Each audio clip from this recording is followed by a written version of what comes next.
Ya, shalom saudara, selamat sore, selamat bertemu kembali. Saya ingat Pak John, gak tahu tapi ketemunya di mana. Teman lama saudara. Atau kuliah di Manuan di Tante Oh, makanya sesama GBI. Iya ya, puji Tuhan.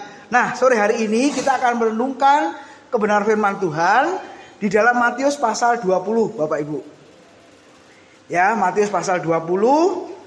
Bisa slide-nya saya sudah berikan. Saya beri tema yaitu value excellence atau nilai unggul. Nah, kalau kita pernah kuliah, nilai unggul itu A+, Bapak Ibu.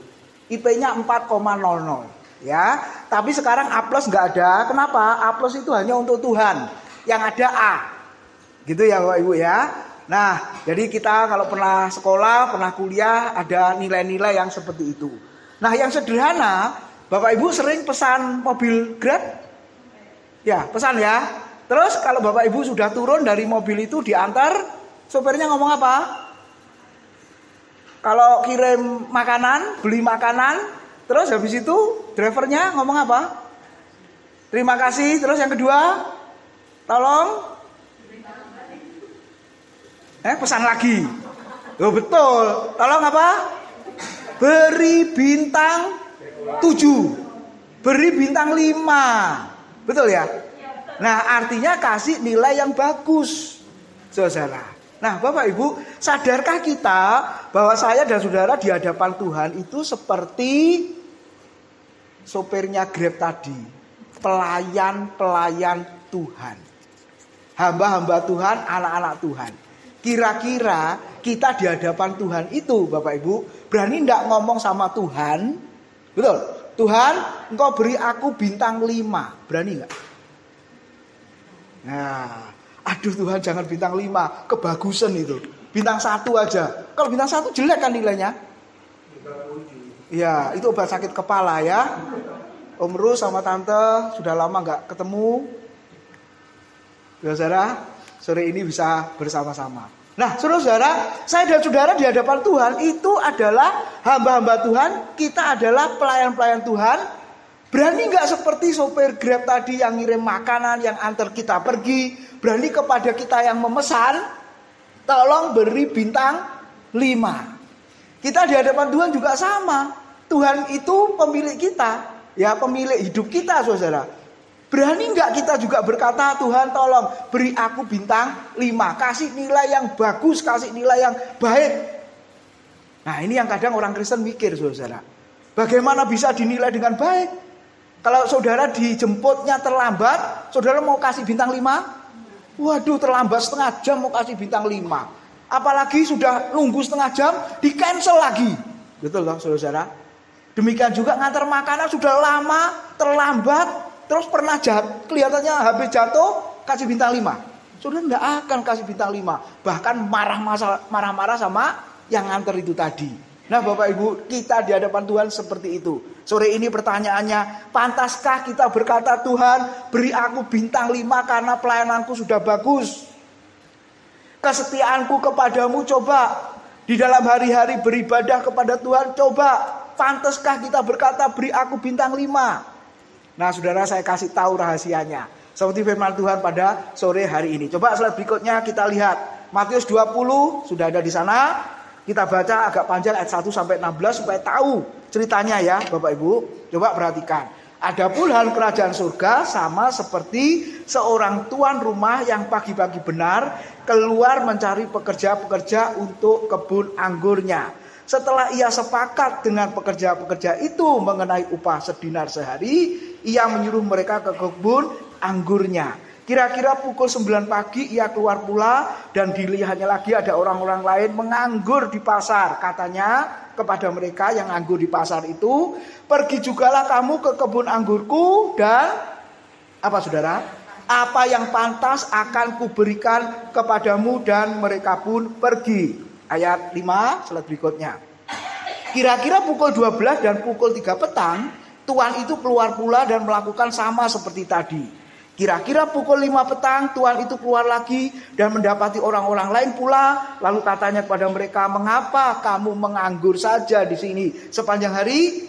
Kata mereka kepadanya, karena tidak ada orang mengupah kami.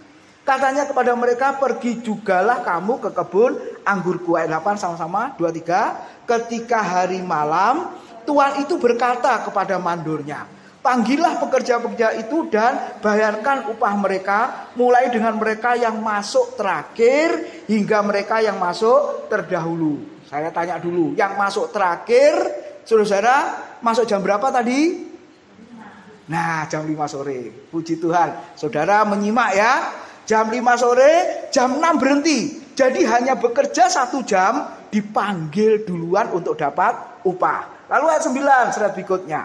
Maka datanglah mereka yang mulai bekerja kira-kira pukul 5, dan mereka menerima masing-masing 1 dinar. Kemudian datanglah mereka yang masuk terdahulu. Masuk jam berapa? Nah, bingung. Pagi-pagi benar. Memang tidak disebutkan jam berapa, tapi pagi-pagi benar itu jam 6 pagi.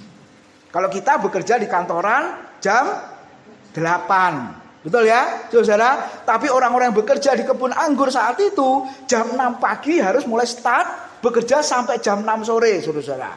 Ayat 10 perhatikan. Kemudian datanglah mereka yang masuk terdahulu, sangkanya akan mendapat lebih banyak, tetapi mereka menerima masing-masing 1 dinar. Kenapa? Karena sudah ada kesepakatan. Kalau saudara mau kerja, nah saya dengar anaknya Pak David udah kerja ya, nomor 1 ya.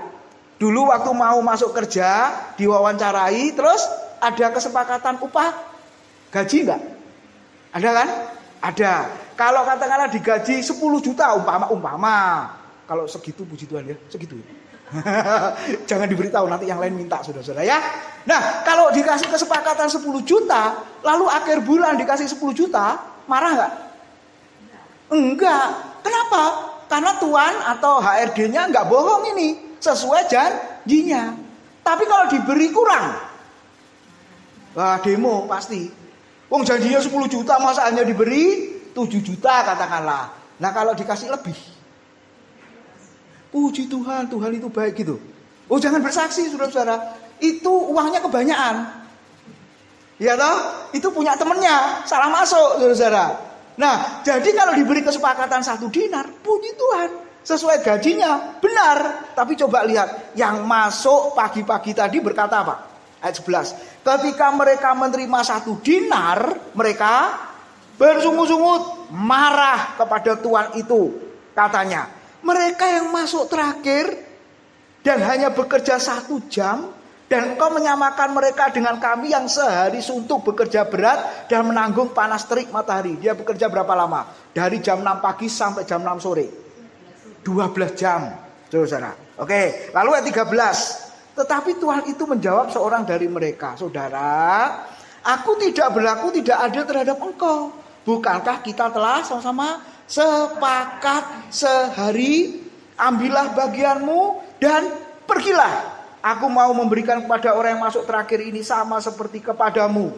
Tidakkah aku bebas mempergunakan milikku menurut kehendak hatiku? Atau iri hatikah engkau karena aku, yaitu Tuhan itu murah hati? Demikianlah orang yang terakhir akan menjadi yang terdahulu, dan yang terdahulu akan menjadi yang terakhir. Slide berikutnya, Bapak Ibu Saudara.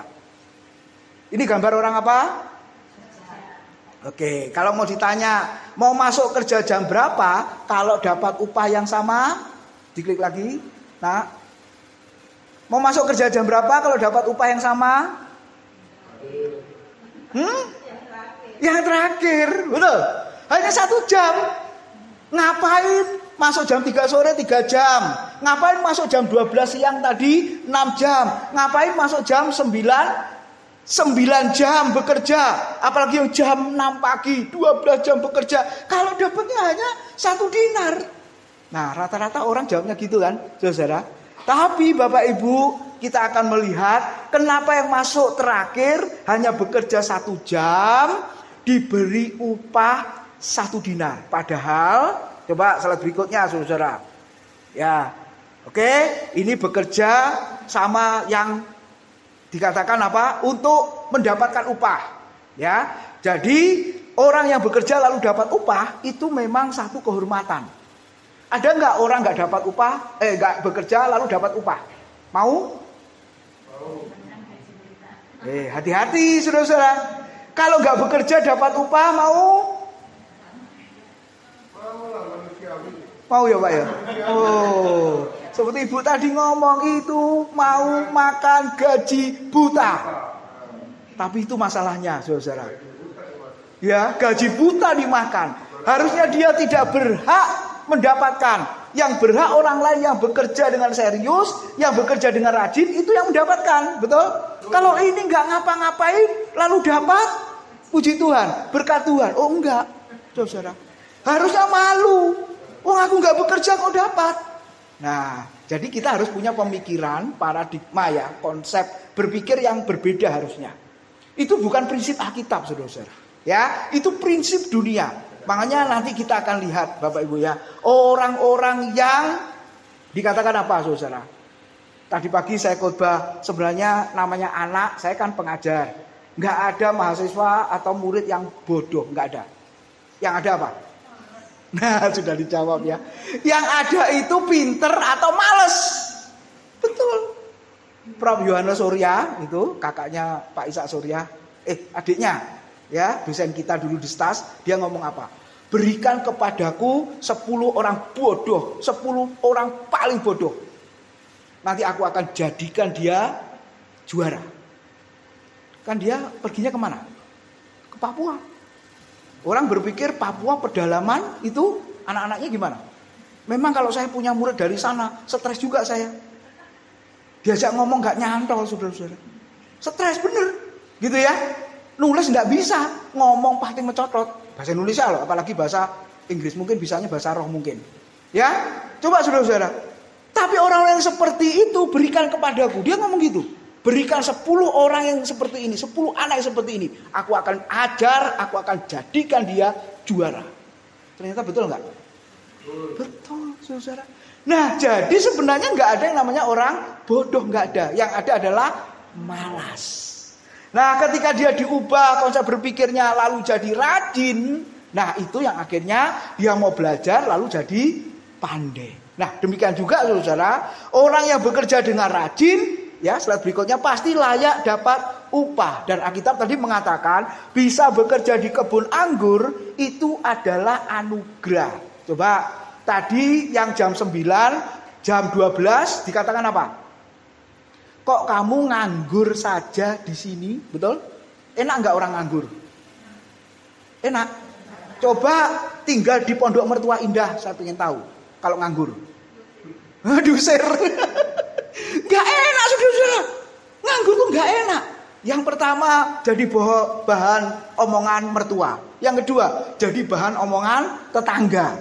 Yang ketiga jadi omongan jemaat. Gak enak orang anggur itu. Makanya Tuhan tadi pagi-pagi sudah pergi mencari orang untuk bekerja di kebun anggur.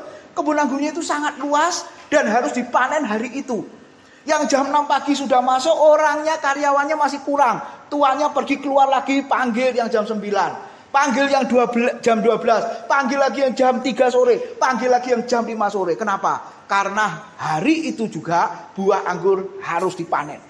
Kalau nggak dipanen nunggu besok, nunda sampai besok atau lusa, maka kadar gulanya akan terlalu tinggi dan kalau dijual nggak laku, saudara.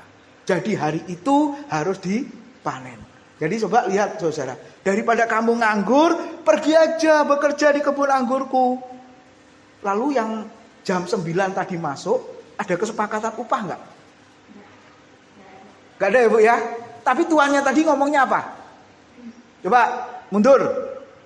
Yang jam 9 itu ayat yang ke 4, 3 dan 4. Kira-kira pukul 9 pagi ia keluar pula dan dilihatnya ada orang lain lagi yang menganggur di pasar. Sama-sama 4. Katanya pada mereka, pergi jugalah kamu ke kebun anggurku dan apa yang pantas akan kuberikan kepadamu, dan mereka pun pergi. Sampai di sini dulu slide-nya ya. Coba lihat, kalau Bapak Ibu mau bekerja, lalu HRD-nya berkata, mau kerja di sini? Mau. Ya sudah, mulai besok masuk ya. Gajinya adalah apa yang pantas kuberikan kepadamu. Mau kerja? Mikir. Iya mikir. Apa ini yang pantas ini? Kalau satu mobil Toyota Avanza mau. Enak aja kerja belum sudah minta gaji bayaran saudara-saudara.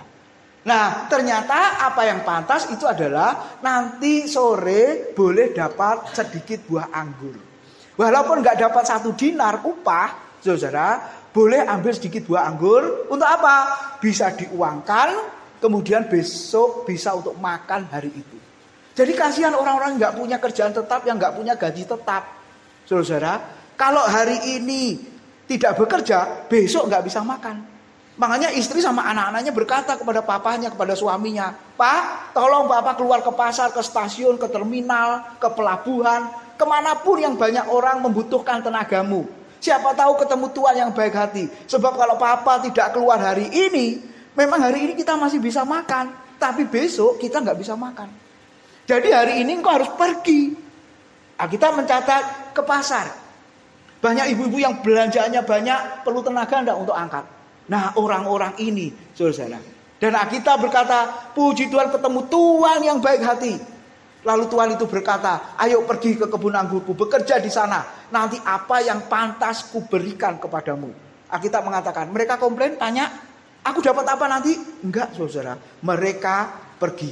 Lalu kalau saudara lihat ayat berikutnya, yang masuk jam 12. Oke, slide berikutnya aja saudara. Di situ ada ya. Nah coba slide berikutnya aja. Ayo terus diklik bisa. Terus. Nah saya mau tunjukkan ini saudara. Lagi. Terus setelah ini. Ya terus lewat ini ya. Nah jadi Tuhan yang mencari, perhatikan. Bukan orangnya yang mencari kerjaan. Bener cari kerjaan. Tapi kalau nggak ada yang ambil. Gak bisa kan? Nah jadi Tuhan ini baik hati. Oke slide berikutnya. Sudah lihat? Nah waktu bekerja, lalu janji upahnya tadi 1 dinar. Coba klik terus, 1 dinar itu berapa sih? Nah itu ya gambarnya dinar ya Bapak Ibu ya. 1 dinar itu adalah mata uang Romawi, nilainya kurang lebih berapa? 750.000. Enggak, 750 rupiah. Itu tadi beli kerupuk di warung Rosa Dukuh Kupang itu 1 biji 500 perak saudara-saudara. Jadi 750 ini dapat kerupuk 1,5. Ya toh, saudara? Belum tahu warung Rosa ya? Datang, ajak gembala. Sudah tahu soalnya. Di Dukuh Kupang. Nah, coba lihat, itu sekarang. Kita berkata sekarang kecil enggak? Kecil. Tapi zaman itu besar enggak? Besar. Saudara, zaman itu besar. Nah kita gak boleh berpikirnya sekarang, waduh mau kecil ya, oh enggak, zaman itu besar, 750 rupiah itu saudara. Nah sekarang kita lihat berikutnya, slide berikutnya.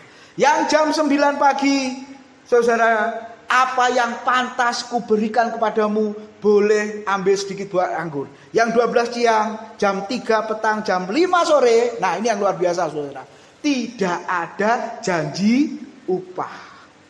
Ayo ada di antara kita mau kerja mau, tapi gak ada upaya loh. Pasti gak akan mau saudara-saudara. Betul? Pasti gak akan mau.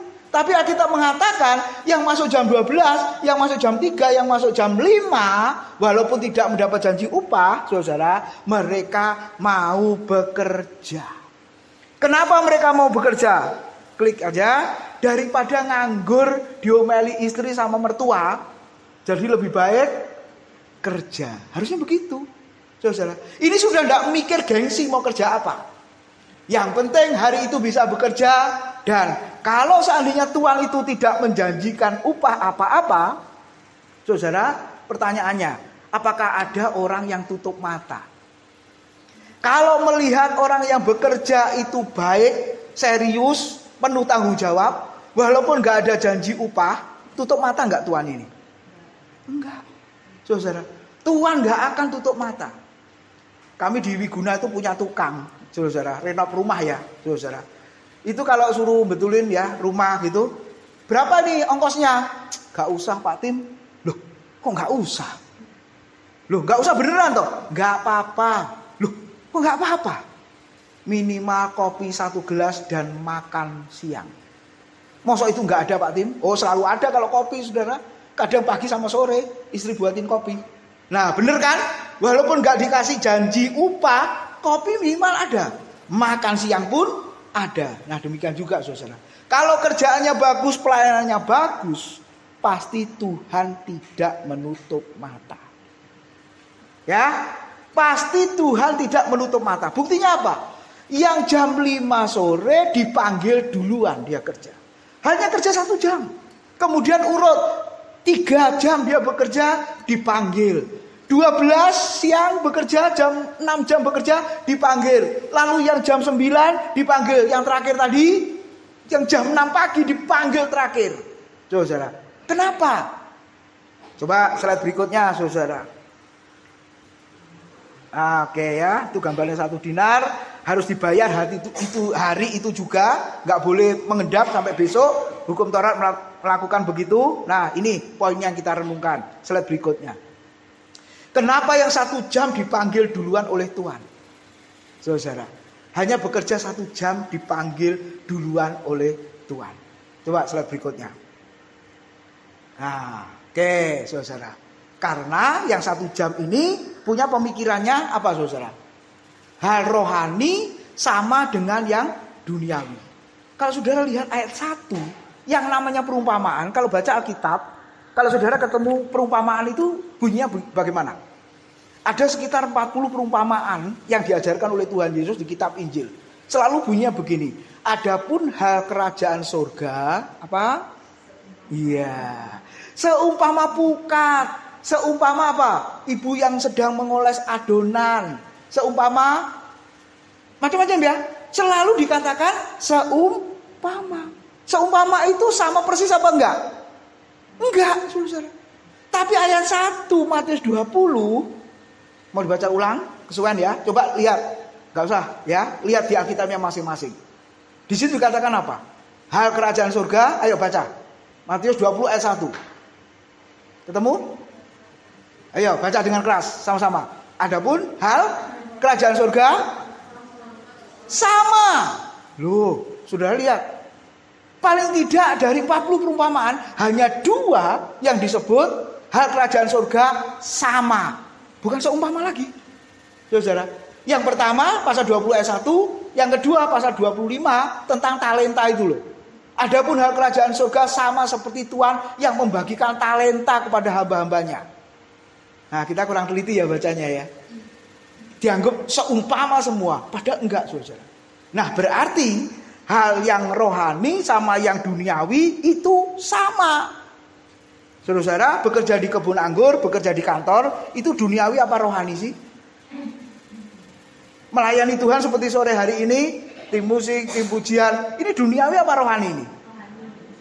Rohani ya, rohani. Kalau bekerja di kantor, jadi guru, terus karyawan, apa lagi? Ya, narik becak, itu rohani apa duniawi? Hah? Duniawi ya? Iya duniawi. Ada orang pengusaha, saudara ngomong ke saya begini, aku gak mau jadi gembala sidang. Loh kenapa pak? Gitu ya. Sebab aku ini masih duniawi, ngomongnya gitu. Loh maksudnya apa masih duniawi? Taulah kalau kerjaan itu gimana, kalau namanya pengusaha itu gimana, kan bisa suap-suap kan. Jadi itu masih duniawi. Jadi kalau melayani di gereja, apalagi jadi gembala sidang, waduh maaf, ini rohani. Jadi beda yang rohani sama yang duniawi. Sudah lihat kerajaan surga tadi rohani apa duniawi? Bekerja di kebun anggur itu rohani apa duniawi? Kerajaan surga itu rohani apa duniawi?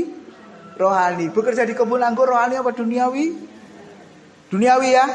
Tapi firman Tuhan tadi mengatakan hal kerajaan surga sama seperti orang yang pergi pagi-pagi mencari orang bekerja di kebun anggurnya. Kita menilai rohani dengan yang duniawi berbeda. Gara-garanya ini, coba diklik aja. Tahun berapa? 260-an. Ada seorang yang bernama Eusebius dari Kaisarea, seorang bishop, saudara-saudara. Dia membedakan antara yang rohani dan duniawi. Slide berikutnya, ya. Nah, dia membedakan ini, Bapak Ibu. Ternyata ada 2 gaya hidup gaya hidup yang sempurna itu adalah hamba Tuhan. Melakukan pekerjaan rohani itu gaya hidup yang sempurna. Tapi kalau ada orang yang bekerja di kantor, di pabrik, itu adalah gaya hidup yang diizinkan. Jadi yang rohani dan duniawi itu berbeda. Nah ternyata kita tadi punya konsep berpikir sama seperti Bapak gereja ini kan, saudara, betul ya? Berbeda kan? Nah contoh yang sederhana, saya harap nggak ada di sini ya. Kalau saudara kerja di kantor boleh telat nggak? Kalau ke gereja boleh telat nggak? Halo tertawa, saudara. Nah karena kita membedakan, betul. Kalau di kantor nggak boleh telat karena itu duniawi, sebab kalau telat potong gaji. Tapi kalau di gereja telat nggak apa-apa. Ya, nah kenapa? Karena yang rohani dengan yang duniawi beda. Padahal Alkitab tadi mengatakan apa?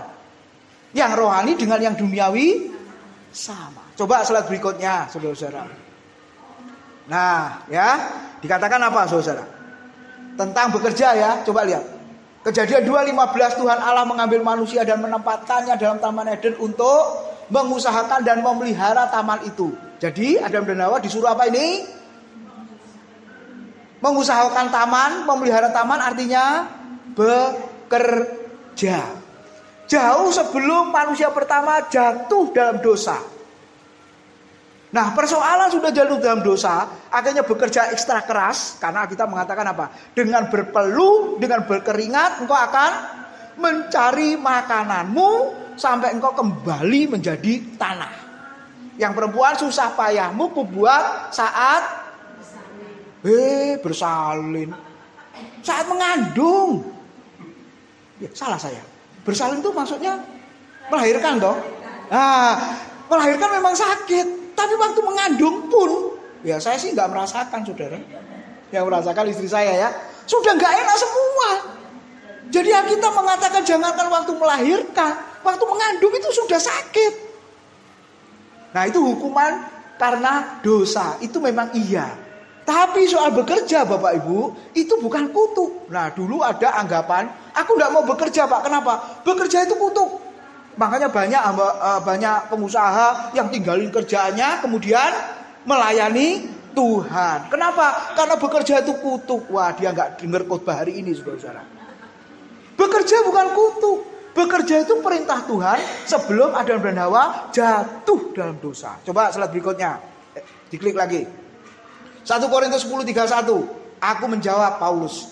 Jika engkau makan atau jika engkau minum atau jika engkau melakukan segala sesuatu yang lain, sama-sama lakukanlah semuanya itu untuk kemuliaan Allah.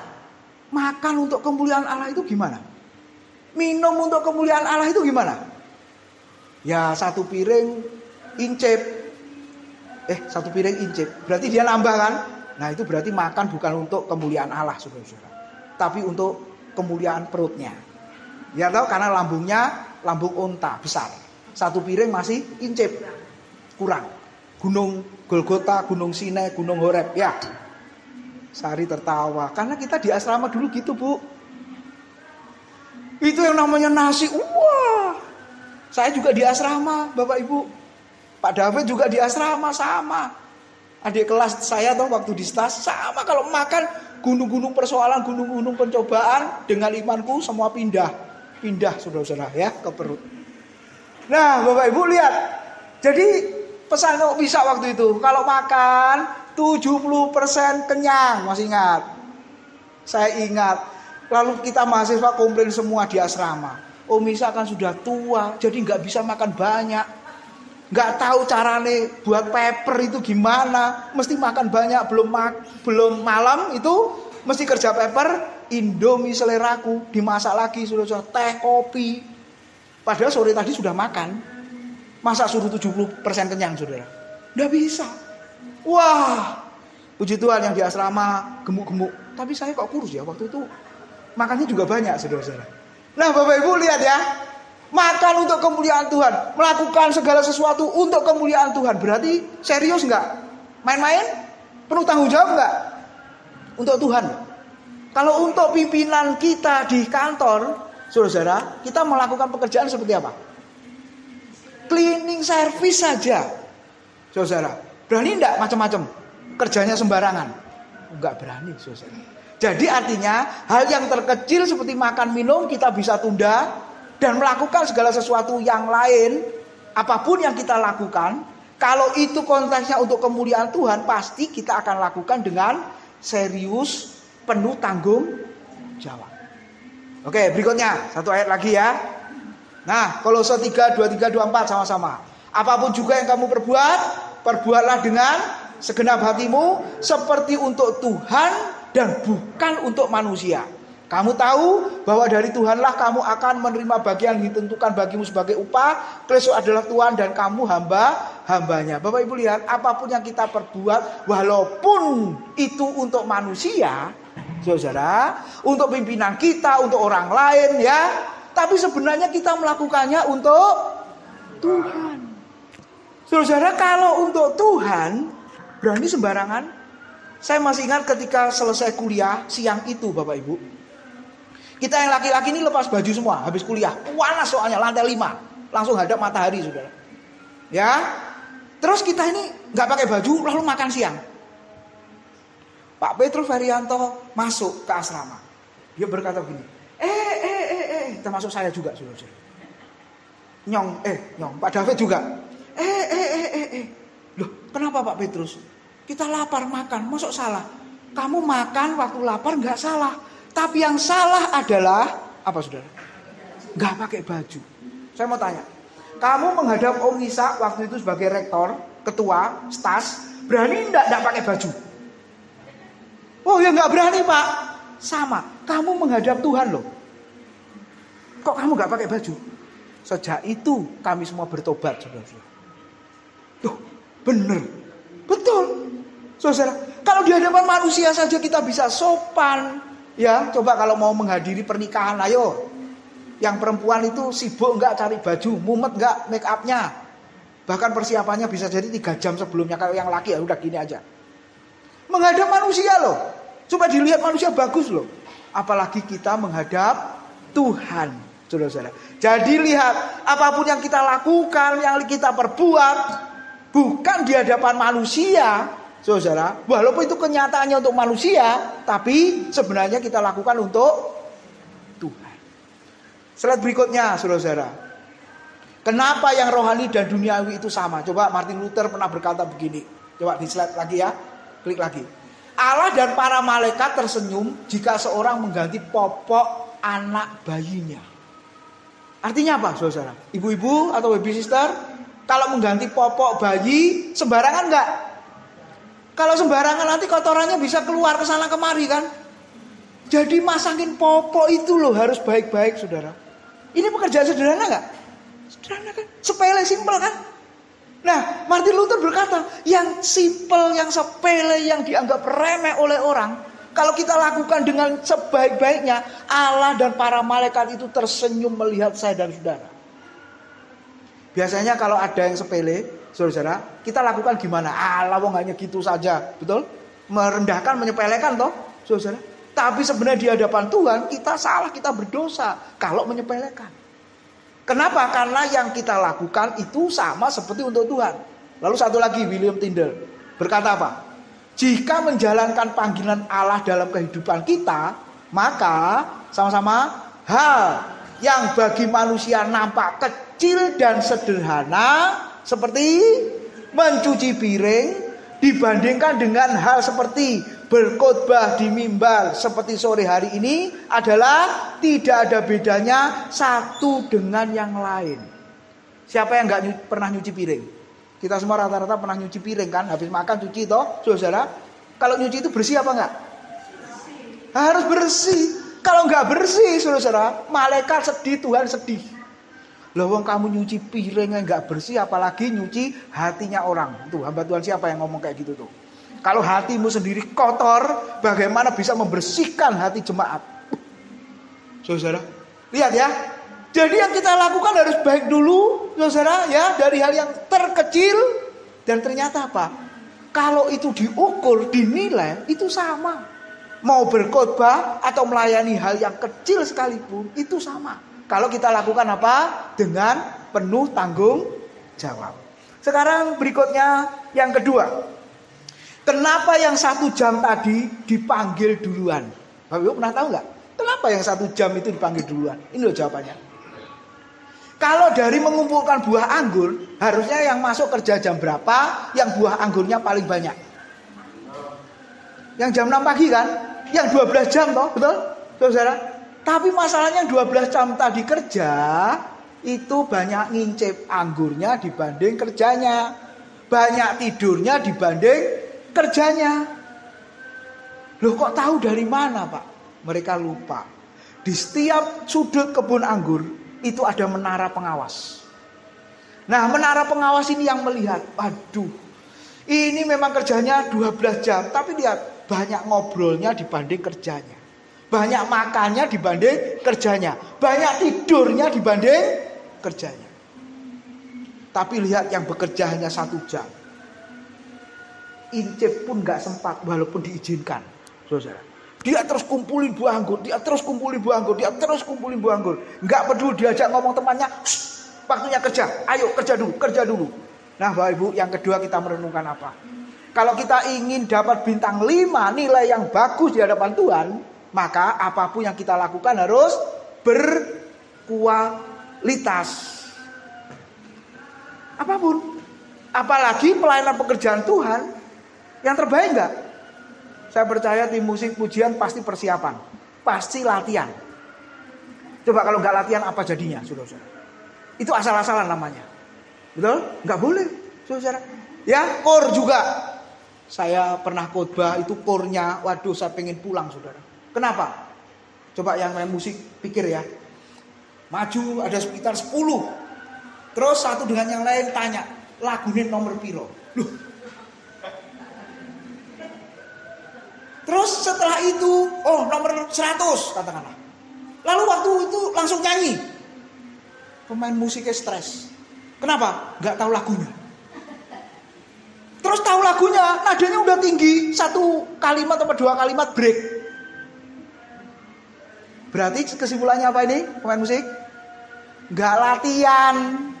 Saudara, ya saya harap gak ada di sini ya, di sono, jauh. Ya, asal aja. Terus kalau ditanya kenapa kok kamu asal? Sudahlah Pak, biar Tuhan yang dengar. Loh, kok Tuhan yang dengar? Kan nyanyinya di hadapan kita. Sudahlah, kita gak pengen didengar manusia kok Pak. Biar Tuhan yang dengar. Kalau begitu nyanyinya dalam hati saja. Biar Tuhan yang dengar kan?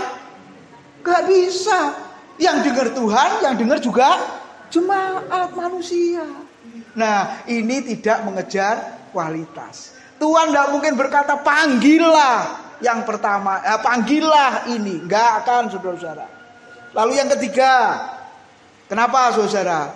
Sadar waktu singkat. Hanya berapa lama tadi waktunya? 1 jam. Oke.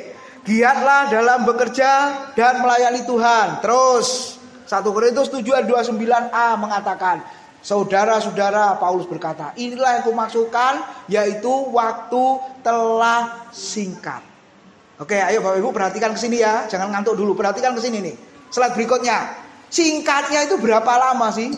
Dan jangan beri kesempatan pada iblis. Efesus 4:27. Slide berikutnya. Singkatnya berapa lama? Oke, ayo Bapak Ibu renungkan. Siapa yang sudah berumur 83 tahun? Om Rus, berapa Om?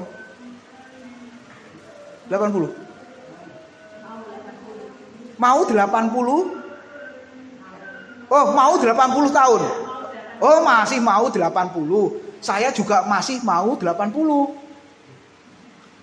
Umur saya 53, berarti kurang. Hitung sendiri, saudara. Ada yang lebih 83 tahun? Oh, enggak ada ya.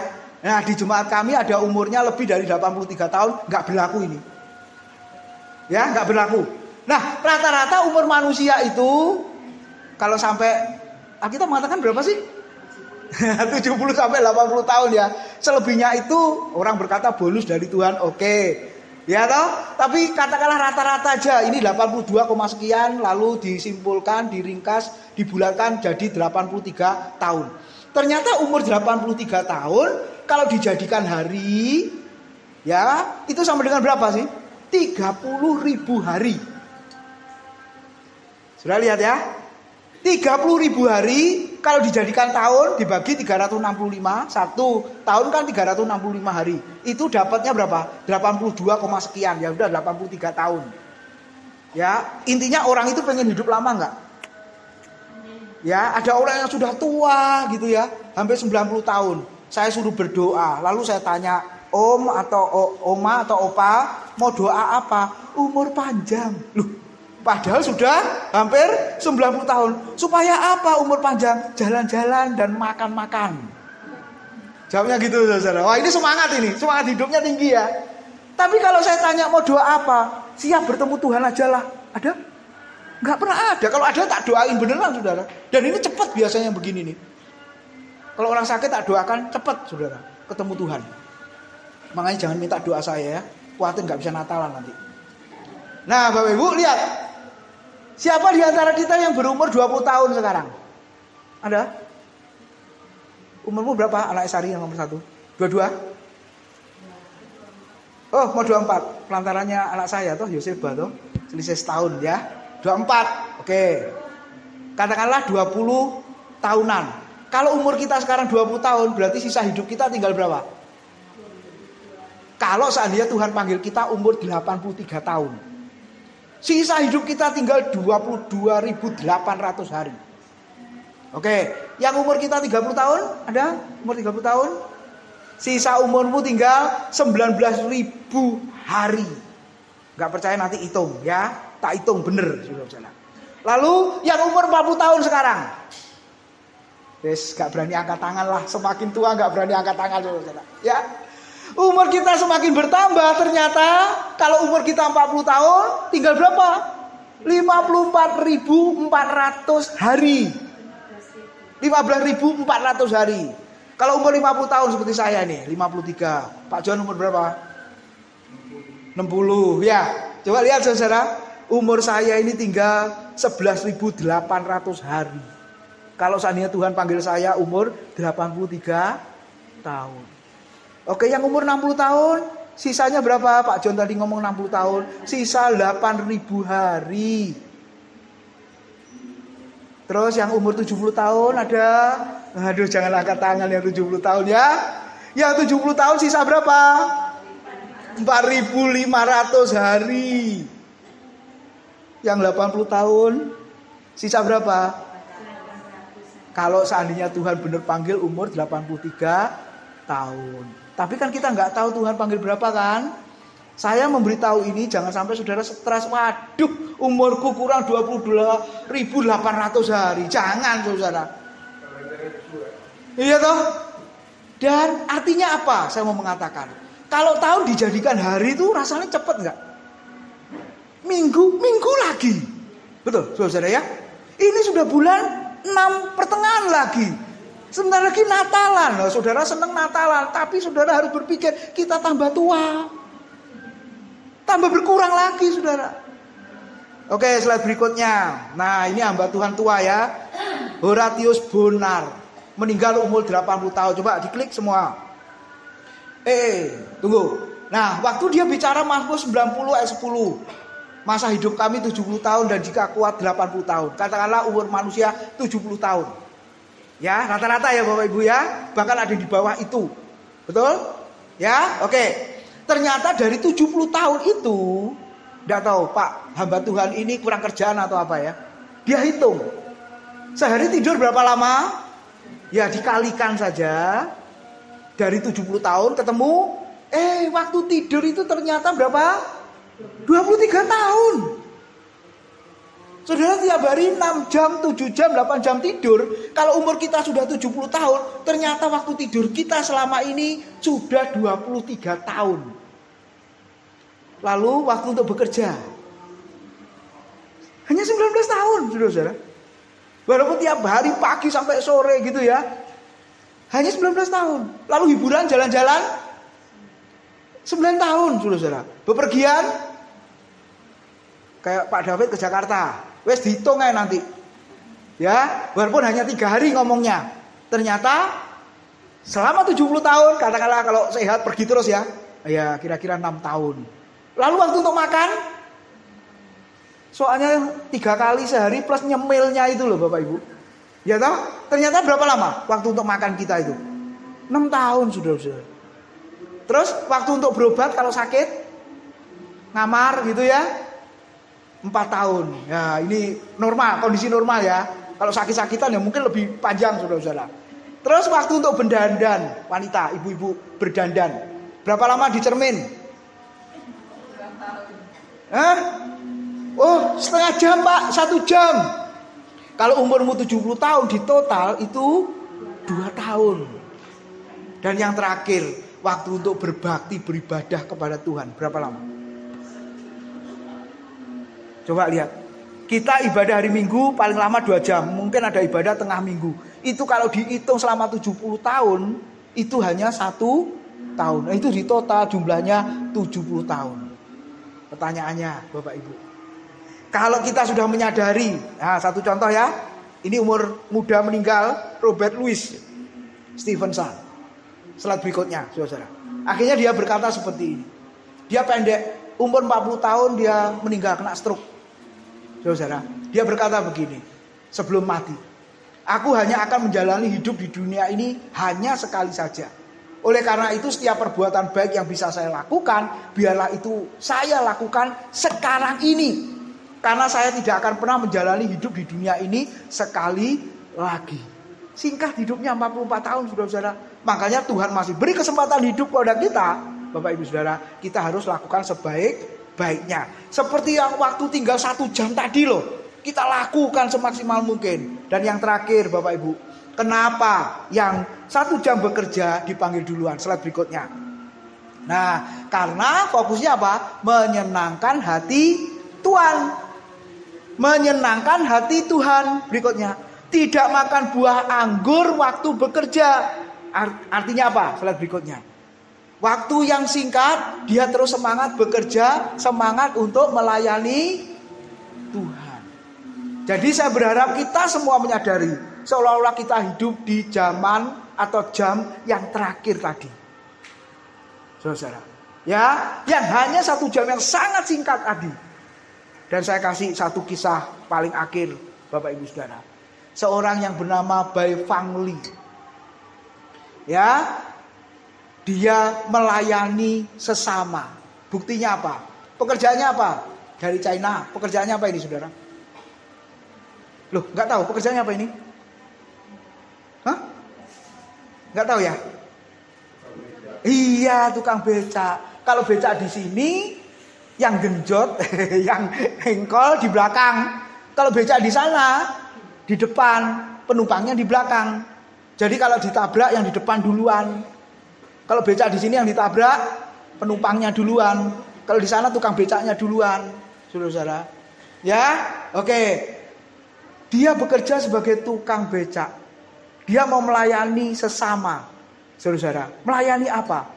Dia melihat anak-anak di desanya yang miskin itu nggak bisa sekolah. Harusnya sekolah tapi nggak bisa sekolah, akhirnya bekerja di pabrik sebagai buruh. Lalu solusinya bagaimana? Upah yang dia dapat dari pekerjaan sebagai tukang becak, dia kumpulkan.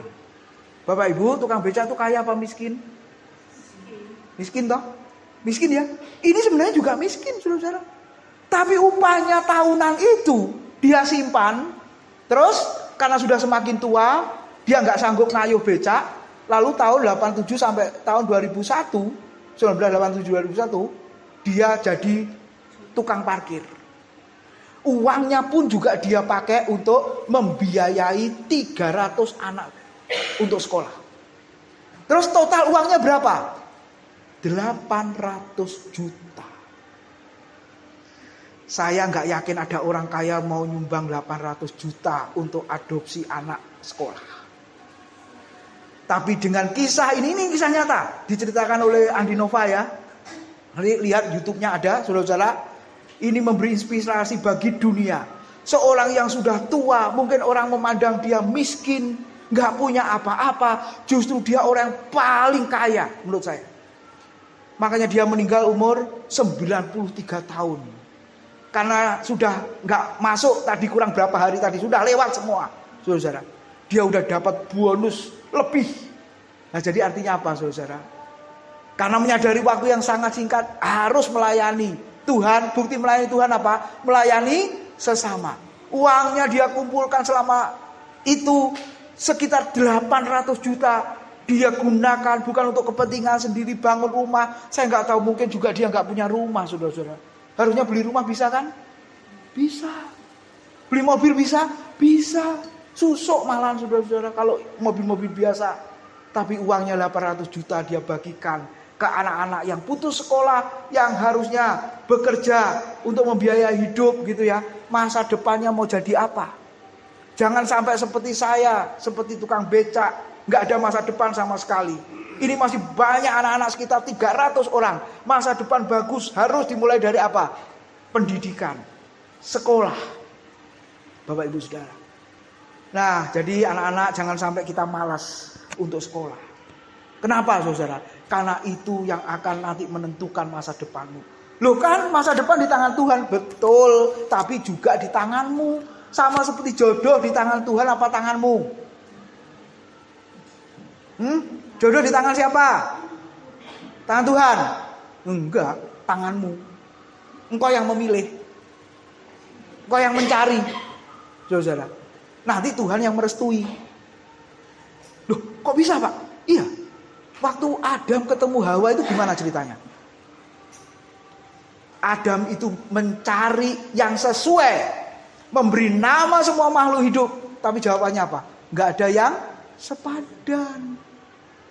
Nah, akhirnya Tuhan yang merestui. Ini loh, ada yang namanya Hawa, diambil dari tulang rusukmu.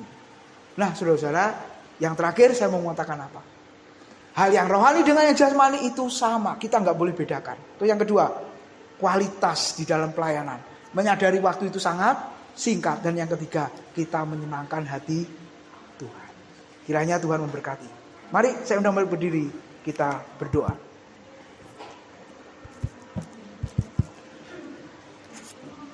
Terima kasih buat kebenaran firman-Mu sore hari ini ya Tuhan. Boleh mengingatkan kami semua, karena Engkau sudah memanggil dan memilih kami.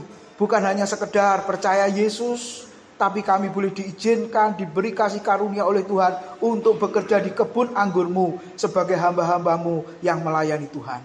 Oleh sebab itu jadikan kami seperti hamba-hamba yang bekerja di waktu-waktu terakhir. Hanya 1 jam saja, tapi mereka gunakan waktu itu dengan sebaik-baiknya. Demikian juga kami sore hari ini. Biarlah kami menyadari waktu begitu penting, waktu begitu singkat.